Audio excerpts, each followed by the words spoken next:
My dear Maharashtra set,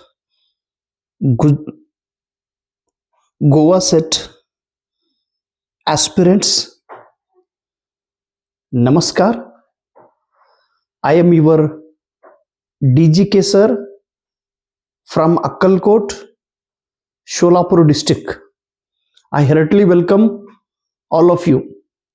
Today is 18th February 2025. Just now I received one advertisement from Savitribai Phule University. In this advertisement, Dr. Jyoti Bhakre Madam, the secretary of Set Bhavan, Savitribai Phule University, has clearly is clearly mentioned in the advertisement that Maharashtra 40th Maharashtra set exam is going to conduct on 15th June 2025. Online application is going to start on 24th February 2025, and the application ends on 13th March 2025. Again, the late fee will be started on 14th March to 21st March. All the information is given on this website, https set exam pune uni.ac.in.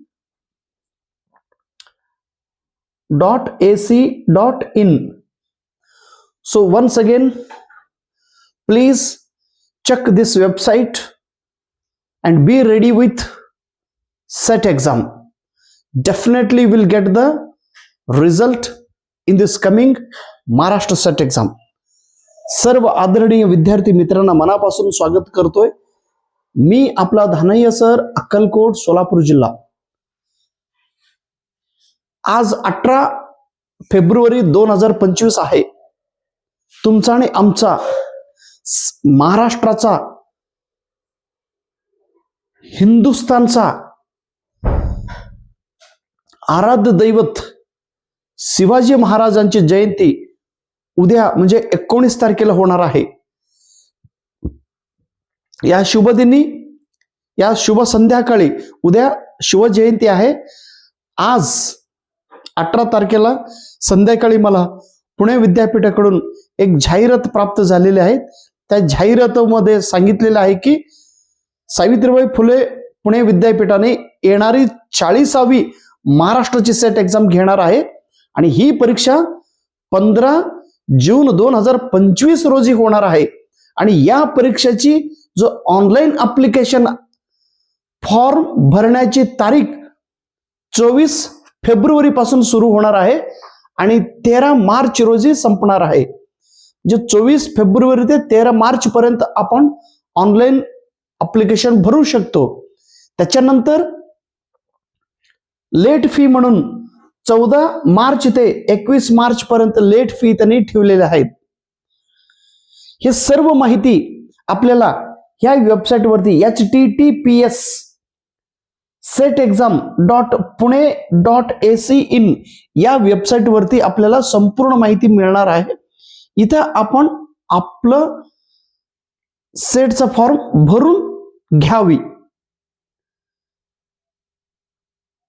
आणि form भरतानाच निर्धार करूनच form भरा की येणारी Maharashtra set exam मध्ये मला result मिळणार आहे, येणारी महाराष्ट्र सेट एक्झाम मध्ये मी पास होणार आहे, येणारी महाराष्ट्र सेट एक्झाम मध्ये मी उत्तीर्ण होणार आहे, येणारी महाराष्ट्र सेट एक्झाम मध्ये मी यशवंत होणार आहे, यशवंत होणारच, अशा दृढ संकल्प ठेवून येणाऱ्या महाराष्ट्राची सेट एक्झामचा फॉर्म भरावी आणि 15 जून रोजी होणारी महाराष्ट्र सेट एक्झाम मध्ये उत्तुंग यश आपल्याला मिळालं पाहिजे. आणि यश त्यांनाच मिळतो जो परीक्षेच्या पूर्वी प्रचंड रीतीने संघर्ष करतो, प्रचंड रीतीने तयारी करतो, प्रचंड रीतीने अभ्यास करतो, नियोजनबद्ध पूर्वक अभ्यास करतो. तसाच विद्यार्थ्यांना रिझल्ट मिळत असतो. जर आपण तयारीच केलं नाही, जर आपण अभ्यासच केलं नाही, आपण नियोजनच केलं नाही, आपण ऑथेंटिक आणि टू द पॉइंट अभ्यासच केलं नाही, तर आपल्याला रिझल्ट मिळणार नाही.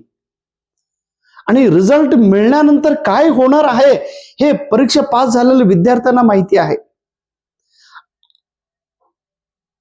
आणि जे विद्यार्थी ऑलरेडी कुठेही सर्व्हिसला नाहीत आणि जे विद्यार्थी सेट पास आहे ते विद्यार्थी नोकरीसाठी अनेक ठिकाणी ते शोधत शोधत जाऊन कॉलेजमध्ये विद्यापीठामध्ये ते जॉईन होत आहे. तुम्हाला सर्वांना सांगण्यासाठी आनंद होतोय की काल आमच्या एक विद्यार्थी मित्रांनी कमल रुगे सर, जे मूळ कर्नाटकचे आहे आमचे मित्र, कन्नड मीडियममध्ये शिकलेला हा मुलगा, अतिशय अतिशय कष्ट म्हणजे काय, कष्टात वाढलेला हा मुलगा गेल्या 2019 मध्ये तो माझ्या घरी आला होता. आदरणीय डॉक्टर कोळेकर सर, जे माझे PhD चे गुरुवर्य आहेत, त्यांनी त्या विद्यार्थ्यांना माझ्याकडे पाठवलेत आणि आम्ही कमल रुगे सरासोबत आम्ही चर्चा केलो. त्या दादांना पुस्तक दिलो, त्या दादाने अभ्यास केला आणि महाराष्ट्राचा सेट एक्झाम तो उत्तीर्ण झाला. आणि 3-4 वर्ष तो संघर्ष करीत होता. अनेक वेगवेगळ्या ठिकाणी तो अर्ज फॉर्म भरत होता.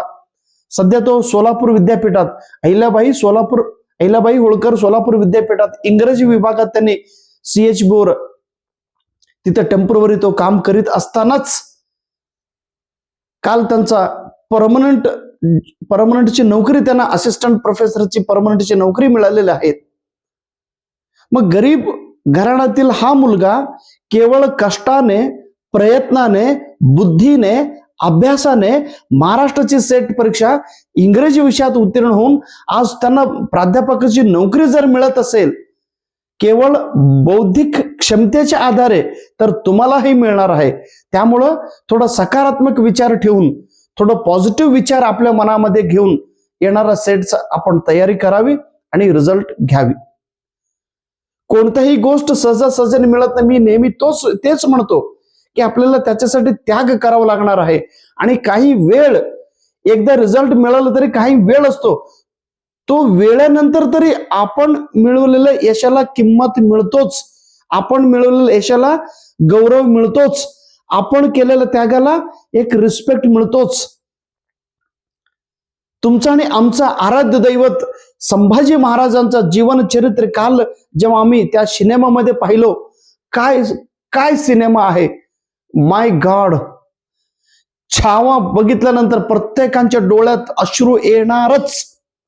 किती संघर्ष त्या योद्धाने केलेले, किती संघर्ष त्या संभाजी महाराजाने केलेले, किती संघर्ष त्या त्या त्या त्या शूरवीर राजाने केलेले आहेत. केवळ 9 वर्षात 125 युद्ध जिंकणारा हा योद्धा, हा राजा, हा छावा, काय त्या व्यक्तीबद्दल, काय त्या देवताबद्दल आपल्याला किती प्रेरणा घेतला पाहिजे. आतापर्यंत सिनेमामुळे किंवा अनेक त्यांच्यावर आधारित हिस्टॉरिकल पुस्तकामधून आपण वाचन केलेलं आहोत. आणि जेव्हा हा मास मीडियामधून, जेव्हा सिनेमामधून हा त्यांचा विषय प्रचारित झाला, त्यावेळी त्या व्यक्तीने केलेलं संघर्ष बघा. राजाचा मुलगा असून सुद्धा त्यांना संघर्ष करावा लागणार आहे आणि संघर्ष केलेले आहेत आणि त्याग केलेले आहेत. आणि आतापर्यंत त्या व्यक्तींचा शूरवीर कथा आपल्याला माहित नव्हतं. आता वेळ आलेला आहे आज, म्हणजे 300 वर्षानंतर त्या महापुरुषांचा शूरवीर कथा, त्यागांची कथा आज आपल्याला माहित होत आहे. त्यामुळं आपल्याला आज ना उद्या कल्याण होणारच आहे, आज ना उद्या आपल्याला योग्य वेळ मिळणारच आहे. त्यामुळं रिझल्ट आपल्याला मिळणं आवश्यक आहे. त्यामुळं संघर्ष करा. आपलं कोण, राहुल गांधी सर, प्रधानमंत्रीचा मुलगा, प्रधानमंत्री असलेला त्यांचा म्हणजे आजोबा बघा, त्यांचा आजी प्रधानमंत्री, त्यांचा आजोबा प्रधानमंत्री, त्यांचा वडील प्रधानमंत्री, म्हणजे पंतप्रधान असलेल्या घराण्यात जन्मलेला हा राहुल गांधी आजही संघर्ष करीत आहे. आजही त्यांना संघर्षाला समोर जात आहे.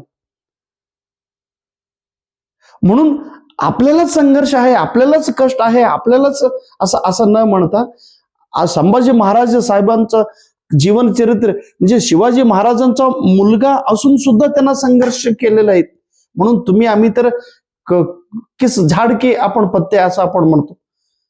त्यामुळं आपल्यालाही संघर्ष करावा लागणार, आपल्यालाही प्रयत्न करावा लागणार आहे. त्यामुळं जर संभाजी महाराजांनी 125 युद्ध जिंकलेले तर तुम्हाला एक युद्ध जिंकायचं आहे, एक युद्ध. आणि हे येणारे महाराष्ट्राचे युद्ध तुम्ही जिंकलाच पाहिजे. त्याच्यासाठी प्रयत्न करा, त्याच्यासाठी अभ्यास करा, त्याच्यासाठी नियोजन करा, त्याच्यासाठी योग्य रीतीने प्रयत्न करा. 100% 180चा टार्गेट जर तुम्ही ठेवला तर डोळे झाकून येणारा महाराष्ट्राची सेट एक्झाम तुम्ही उत्तीर्ण होणार. जर प्रयत्नच तुम्ही व्यवस्थित नाही केलं, पूर्ण समर्पण भावनाच तुमच्याकडे नसेल, डिव्होशन इज व्हेरी इम्पॉर्टंट आणि dedication is important. Devotion, dedication both are very important words. आणि त्या वर्ड्सला जिवंतपणा मिळवायचे असेल तर संघर्ष करा, अभ्यास करा आणि 3 महिने आता पूर्ण वेळ द्या, तरच येणारा महाराष्ट्राची सेट एक्झाम तुम्हाला रिझल्ट मिळतो. आणि मिळालाच पाहिजे असे दृढ संकल्प ठेवून तुम्ही पुढचा स्टेप्स टाका आणि प्रयत्न करत राहा. तर जर तुमच्या धानय सर 79 वेळा जर परीक्षा पास होत असेल तर तुमच्याकडनं एक वेळ. त्यामुळं हा युद्ध तुम्हाला जिंकायचा आहे, कारण हा तुमचा जीवन आहे, हा तुमचा डेस्टिनी आहे, हा तुमचा लाईफ आहे. त्यामुळं परीक्षा पास झाल्यानंतर काय होणार आहे, कुठं नोकरी मिळणार आहे, अशा अनेक प्रश्नांचा विचार आत्ताच तुम्ही जर करत राहिलं तर रिझल्ट मिळणार नाही. कारण त्या रिझल्टसाठी बघा, संभाजी महाराजांचा जेव्हा शेवटचे त्यांच्या जीवनातील संघर्ष, त्या औरंगजेबाने किती त्यांना चित्रहंश देऊन, किती टॉर्चर देऊन त्यांना म्हणजे त्यांचा अंत केलेला आहे. मग तेवढं अंत तुम्हाला आम्हाला नाही ना, तेवढा त्रास तुम्हाला आम्हाला आहे का? फक्त आम्हाला प्रॉब्लेम आहे, आम्हाला समस्या आहे, आमचे प्रचंड काहीच नाही. ज्यांना पळायचं नाही ना ते असे उदाहरण सांगत बसतात, आम्हाला हे आहे ते आहे. हे अजिबात नाही, अजिबात नाही. संभाजी महाराजांची प्रेरणा, संभाजी महाराजांचे आशीर्वाद, संभाजी महाराजांचा जीवन कथा घेऊन तुम्ही लढत राहा. शिवाजी महाराजांच्या वेळी काय काय त्यांचा परिस्थिती होता, मग तरी ते लढलेत ना. त्यामुळं तुम्हाला लढायचं आता. तुम्हीच बाजीराव, तुम्हीच संभाजीराव, तुम्हीच शिवाजी महाराज, तुम्हीच जिजाऊ ताई, तुम्ही सगळं तुम्हीच आहात. तुम्हाला कोणी मदत करणार नाही. तुम्हीच तुमचं जीवनाचा वाट निर्माण करून जावा आणि महाराष्ट्राचे सेट एक्झाम पास व्हाच. त्याच्यासाठी मी तरी प्रयत्नपूर्वक, मला जेवढं माहित आहे तेवढं मी अभ्यासपूर्वक कंटेंट देण्याचा प्रयत्न करतो. तुम्ही माझ्यासोबत राहा, मी तुमच्या सोबत राहतो. आपण येणारा महाराष्ट्राच्या सेट एक्झाम मध्ये रिझल्ट मिळवूया. Okay, thank you so much. जर शक्य असेल तर आजच मी पेपर क्रमांक 1 साठी मराठी मीडियमच्या पुस्तकाची प्रकाशन आज अक्कलकोट येथील विरक्त मठ तिथं असलेले मठाधीश परमपूज्य श्री बसवलिंग महास्वामीजी यांच्या शुभ हस्ते त्या पुस्तकाची आज मी प्रकाशन केलेलं आहे. आणि लगेच म्हणजे उद्याच आता फॉर्म सुरू होणार आहे. तर शक्य झालं तर हा मराठी मीडियमचं पुस्तक आपण सर्वांनी वाचन केला पाहिजे. अतिशय टू दी पॉइंट ह्या पुस्तकात मी माहिती दिलेली आहे. मला मिळालेल्या अनुभवाच्या आधारे हे पुस्तक मी लिहिलेलं आहे. त्याच्यातील कंटेंटकडे जास्त लक्ष द्या.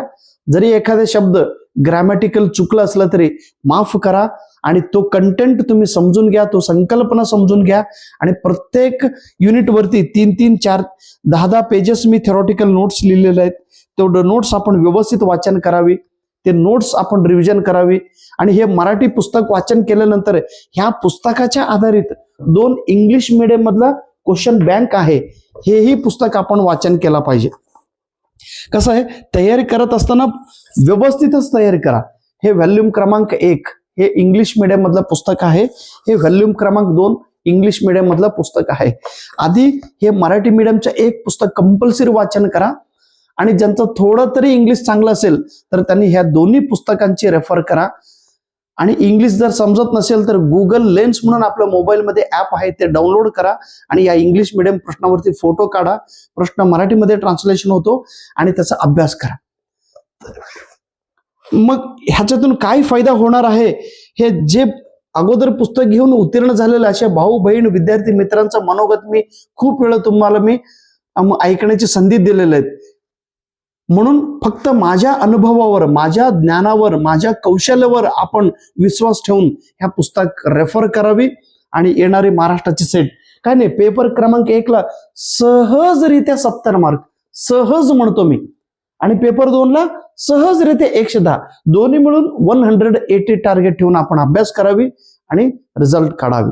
ओके, तुमच्यासाठी मी घेऊन येत आहे युनिट क्रमांक 1, 2, 3, 4, 5, 6, 7, 8, 9, 10, 10च्या 10 युनिट टू दी पॉइंट मी व्हिडिओ तयार करणार आहे. शब्द देतो आणि ते मी पाळतो. ओके, आणि ह्यापूर्वी केलेले सर्वच्या सर्व व्हिडिओ आपण पाहावी आणि नोटबुकमध्ये नोट्स काढावी. जे काय मी बोललेलं आहे, जे काय मी एक्सप्लेन केलेलं आहे, जे काय बोर्डवर लिहिलेलं आहे, ते सर्व पॉइंट्स नोटबुकमध्ये लिहा आणि त्याचा रिव्हिजन करा. Okay, thank you so much. जय महाराष्ट्र, जय छत्रपती शिवाजी महाराज, जय छत्रपती संभाजी महाराज. यांना वंदन करून माझे 2 शब्द संपवितो. नमस्कार.